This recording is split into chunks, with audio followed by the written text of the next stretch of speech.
Well, Secretary of the Army Christine Wormuth joins us for her 4th annual conference.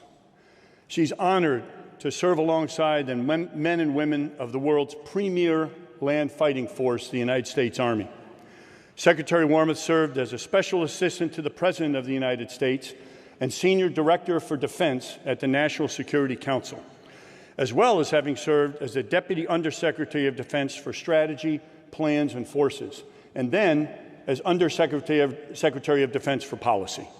We are delighted to have her here with us today to open the 2024 AUSA annual meeting. Ladies and gentlemen, please give a warm welcome to the Honorable Christine Wormuth, 25th Secretary of the Army.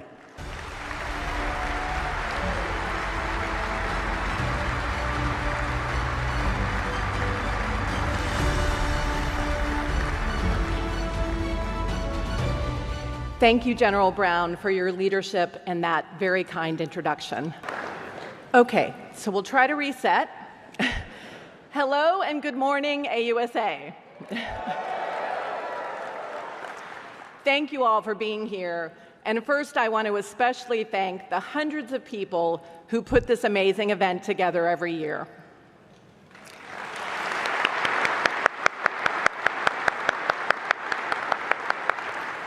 General George, the SMA, and I, and all of the senior Army leaders in the room this morning are grateful for your support of the U.S. Army.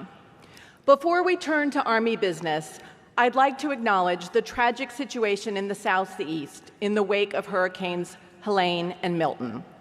Our hearts go out to everyone who has been affected by these terrible storms.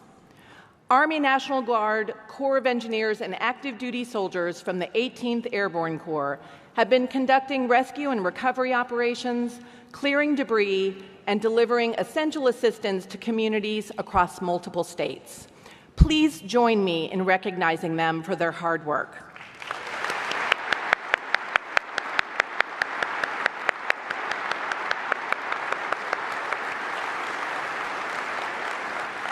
Natural disasters reinforce the unpredictability of the world we live in, and everyone here knows the world is getting more dangerous and uncertain. We read about it in the headlines every day. Army leaders realized toward the end of the last decade that we needed to prepare for a more dangerous future. So the Army began an institutional shift away from a focus on counterinsurgency and counterterrorism to preparing for large-scale combat operations. The Army established Futures Command, started updating our doctrine and training, and began the largest modernization effort in the last 40 years. This institutional shift was underway long before Russian tanks rolled into eastern Ukraine or Hamas invaded southern Israel. The world continues to grow more volatile, but the Army's transformation is now coming to fruition in 3 specific areas. First, we are transforming our weapons systems. For example, we are modernizing our high-demand air and missile defense units, replacing legacy Patriot radars with LTAMDS, and using the new Integrated Battle Command System to connect a wide range of sensors across platforms. We validated this combination during testing in March, proving we can significantly increase the capacity of our Patriot air defenses. We're also modernizing our helicopters to get our soldiers into the fight faster and from farther away. Next year, we will begin building prototypes of the future long-range assault aircraft, the Army's tilt-rotor next-generation helicopter. Just a few weeks ago, soldiers from the 25th Combat Aviation Brigade in Hawaii used augmented reality glasses to give us feedback on a mock-up of the FLRAA cabin. And in another 18 months or so, we plan to conduct FLRAA's first flight. We're also building our capability to strike targets from increasingly long ranges. Take the mid-range capability, our ground launch system that can fire Tomahawks or SM-6 missiles and strike targets over 1,000 miles away. This weapon was only a blueprint 4 years ago. Today, it is a reality. The Army's first multi-domain task force recently deployed an MRC 8,000 miles to the Philippines via C-17, establishing a long-range firing capability within 15 hours from start to finish. You can be sure our adversaries took notice. As we continue modernizing our weapon systems, we're also asking ourselves every step of the way, does this capability make our troops more lethal? Does this fit into how we will fight in the future? Does this program still make sense? If the answers to any of those questions is no, or even maybe, we are willing to make hard choices and adjust course. Ending the FARA program and shifting most of the funding to our other aviation platforms was a hard decision, but it was the right one. The same thinking informed our decision to end the Shadow and Raven programs, so we could put additional funding into more advanced, survivable, unmanned systems. All the new technology we're bringing online, however quickly developed and procured, accomplishes little without the soldiers and formations that do the fighting. That brings me to the second area of transformation, force structure. We need Army force structure to be purpose-built for large-scale combat, so we are eliminating tens of thousands of unfilled spaces in units that were primarily focused on COIN and CT. But we are also building new formations designed and equipped to provide capabilities in short supply relative to current and future demands, such as indirect fire protection battalions, counter-small UAS batteries, and MSHORAD battalions. 3 of our 5 new multi-domain task forces are up and running, actively exercising in the Indo-Pacific and Europe. One of these MDTFs recently participated in Exercise Valiant Shield 24, held across Hawaii, Japan, Guam, and Palau. During the exercise, the task force tested high-altitude balloons equipped with electromagnetic sensors as well as ultra-long-endurance unmanned systems. In Palau, the MDTF and Tennessee National Guard artillery units conducted a joint live fire using an autonomous launcher and the precision strike missile. This exercise showed how the MDTF can use its intelligence, space, cyber, and targeting capabilities to enable long-range strike against adversaries with considerable defensive capabilities, a must-do mission for the Army in the Indo-Pacific. To fully realize our plans to redesign the Army's force structure for large-scale combat, we have to ensure that it is fully manned. As I mentioned earlier, none of this great new equipment works without skilled and dedicated soldiers. Which brings me to the third area of transformation, recruiting. It's no secret that the Army, along with our sister services, has had some significant recruiting challenges. And these challenges are not going away. Fewer than a quarter of Americans are eligible for military service, and fewer than 10% of young people are interested in serving. Unemployment is at a historic low. More than 60% of high school graduates are going straight to college, and many young people know very little about the Army or what we offer. So we had no choice but to go on a full-court press to change how we recruit from top to bottom. We updated our recruiting school curriculum and started selecting and training our recruiters differently. We brought back the Be All You Can Be campaign and adapted it to the realities of the 21st century marketplace. We challenged every trooper to help us recruit using the Soldier Referral Program, resulting in more than 4,500 new contracts just this year. And for young Americans who had the desire to join the Army, but not the test scores, we created the Future Soldier Prep Course to give them a path to meet our standards. These efforts paid off in the fiscal year that just ended. The Army not only surpassed our goal to recruit 55,000 new soldiers this year, we also far exceeded our goal to send 5,000 into the delayed entry program. Our exceptional Army recruiters secured over 11,000 commitments into the DEP, setting us up for another strong recruiting year in FY25. I believe that our success this year shows the promise of what is just around the corner, complete transformation of our recruiting enterprise. There's still work to do to finish this transformation, but the Army, this won't surprise you, is moving out aggressively. We've selected 3 cohorts of warrant officers to specialize in recruiting, the first time warrants have been used in this capacity. The first group has finished training with industry and reported for duty, where they will help our recruiters with labor market research and data analytics. And we're building the pipeline so that we can begin selecting our new career field of enlisted recruiters next spring. To lead our innovation efforts, we have handpicked 5 recruiting companies around the country. They will use artificial intelligence and machine learning to identify high-value leads from a broader pool of potential new recruits, including young people who have completed some college or who have prior work experience. And as we find new techniques that deliver results, we are going to scale them across all of our recruiting brigades.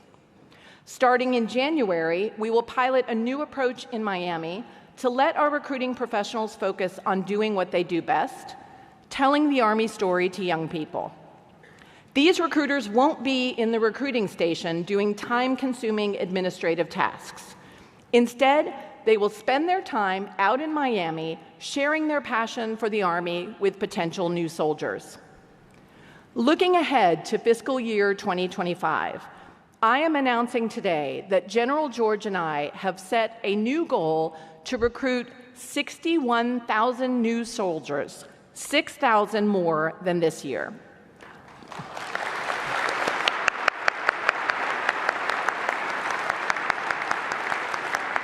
And the DEP target will be 10,000, twice that of this year. This goal is ambitious, but General George and I believe it is achievable. You can tell I'm excited about the results that we've achieved so far, not just our recruiting transformation, but in the transformation of our weapon systems and force structure that is so critical to maintaining our warfighting edge. But for all the progress we have made, more work lies ahead. America's adversaries are not going to sit back and let the United States set the pace.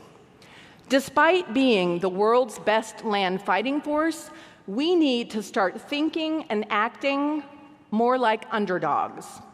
We need to push ourselves to build a stronger culture of innovation inside the Army. We need to adopt a greater sense of urgency and accept greater risk. General George and I feel that urgency, and we are prepared to underwrite prudent risk-taking. And we call upon leaders at echelon to do the same. As General George will discuss in depth tomorrow, that is what the Army's Transforming in Contact initiative is all about. There is risk in testing new systems in challenging environments and getting soldiers hands-on experience with new technology in the field. But we do not have the luxury of time to wait for perfection. We must field to learn. Recognizing the urgency of this challenge, the Army is already being more iterative and flexible in developing and acquiring new systems. For example, by including modular open systems architectures in the new systems we're building, we are avoiding vendor lock and will be able to upgrade those systems more quickly and affordably.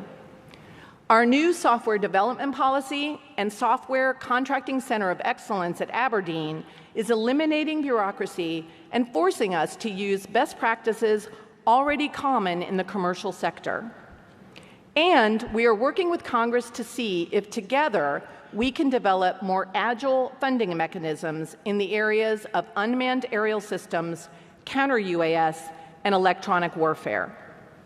If this pilot approach helps us keep pace with rapidly improving technology without sacrificing congressional oversight, it could help build the trust we need for greater spending flexibility in the future.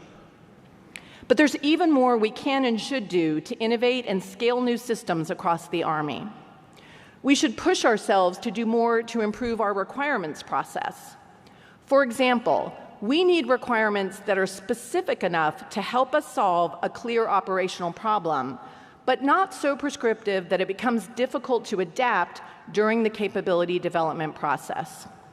We need to be able to explore and iterate, and we need to put greater emphasis in our requirements on producibility and technology readiness where it makes sense. We need to be able to produce more things we need, like drones and missiles, more quickly and in larger numbers. We need to place smart S&T bets that may take some time to pay off, for example, in energetics, but in other areas, it may make sense to go with technologies that are closer to being ready to field.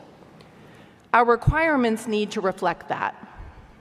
As we've done already with some of our new and high-priority programs, we should regularly bring together requirements developers with operators, industry partners, and end users for frequent and early collaboration. Then there's the acquisition process itself, everyone's favorite punching bag. If the laws, regulations, and practices seem onerous, it's because Congress put them in place to ensure programs are safe, combat effective, and respectful of taxpayer dollars. Though well-intended, the layers of laws, rules, and processes, and the audits and investigations that often accompany them, contribute to a risk-averse environment. They also add time to a process that needs to move faster given the threats we face, because time is the one thing we don't have to spare. And almost every year, we in the Defense Department or Congress add more rules and limitations to what we can and cannot do. We need to change that. We need to clear obstacles to innovation and use creative acquisition approaches wherever possible. We need to work with Congress to update laws so that we can take prudent risks that enable us to go faster and pivot when needed in a rapidly changing environment. And we should be upskilling our workforce to be more proficient in the latest technological developments so that they can engage effectively with our vendors, whether large defense primes or smaller startup companies. But as we build this culture of innovation within the Army and think more like underdogs, we can't lose sight of the human dimension. No amount of new technology is more important than the individual American soldier. We have an obligation to every soldier and their families. We owe them the equipment and training they need to be able to win on the battlefield, but we also owe them the compensation, opportunities, and quality of life their service has earned. That is why we've secured a 15% base pay increase cumulatively for our soldiers over the last 3 years. That is why we've increased paid parental leave to 12 weeks, expanded childcare offerings, and increased compensation for childcare workers on Army installations. And that is why we are investing over $2 billion each year on quality barracks for active duty, Guard, and Reserve soldiers. These investments are substantial, but the question is whether they are enough, considering the changed expectations of young people today as they make career decisions. I worry that the answer to this question is no. Many of the soldiers entering the force today weren't even born when 9/11 happened. Unless they had a close family member in uniform, what we called the War on Terror was largely in the background as they grew up. In many respects, their most formative influences have been the hardships caused by the 2008 financial crisis and the 2020 pandemic, coupled with the omnipresence of smartphones, Snapchat, and TikTok. Like every generation, young people today have a different set of needs and expectations than their older peers and parents. Data suggests that they are prioritizing family life, genuine engagement with their bosses, and financial compensation over traditional job satisfaction. And private sector employers are eager to offer these things because they want the very best talent they can find. Meanwhile, the lifestyle the Army offers hasn't changed significantly since before the internet was invented. We still expect our soldiers to move every 2 to 3 years, uprooting children from schools and friends, and upending aspirations of spouses who want careers of their own. We continue to rely on spouses and partners as a de facto unpaid Army labor force, available to organize PCS moves and lead soldier family readiness groups, but often at the expense of work outside the home and the earnings that come with it. Our own Army Career Engagement Survey shows that most officers leaving the service today are seeking more stability, predictability, and a better family life. Now, I am not suggesting that we telework to war. Don't misunderstand me. Nor am I suggesting we move to the British model of a regimental army, where a soldier stays with one unit for their entire career. As Robert Gates said in his last address as Secretary of Defense to the cadets at West Point, this is the United States Army. It's not Apple. Taking that oath means doing what you're told and going where you're needed. What I am suggesting is that we need to take a hard look at what can be done to provide greater career flexibility, stability, and predictability for soldiers and families. So what might possible changes look like? We don't have to go far to gather ideas. Blue ribbon panels, podcasts, and articles are full of recommendations. And some of the best ideas come from our own soldiers. Could we increase the options for MOS and branch transfers within the Army, making it easier to pursue a new career path without departing active military service? Should we restructure the force to reduce PCS moves to every 5 years instead of every 3 years? Should we modify officer career timelines and promotion criteria to give more flexibility for broadening assignments while ensuring we still select the right officers for command? Should we find ways to better match financial compensation with responsibilities, qualifications, and job performance instead of strictly basing it on rank and time and grade? Standing here today, I don't have the answers. Many of these changes would be complex to implement and would require more resources and cooperation from Congress. But if the Army does not seriously explore these questions soon, I worry that in 10 to 15 years, we could see our recruiting challenges deepen and our historically high retention rates start dropping, placing the viability of the all-volunteer force under threat during a time when our nation can least afford it.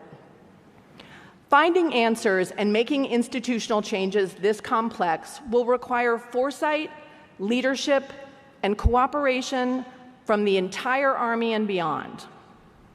As I have observed over many years in the Pentagon, there are few incentives for leaders to take big risks in the present when the results may not bear dividends until sometime in the future. But with the stakes this high, we need Army leaders at all levels to embrace the challenge, make data-driven decisions, and be willing to try new things. We need to engage members of Congress and their staffs, include them in our thinking, and ask for help where we need it.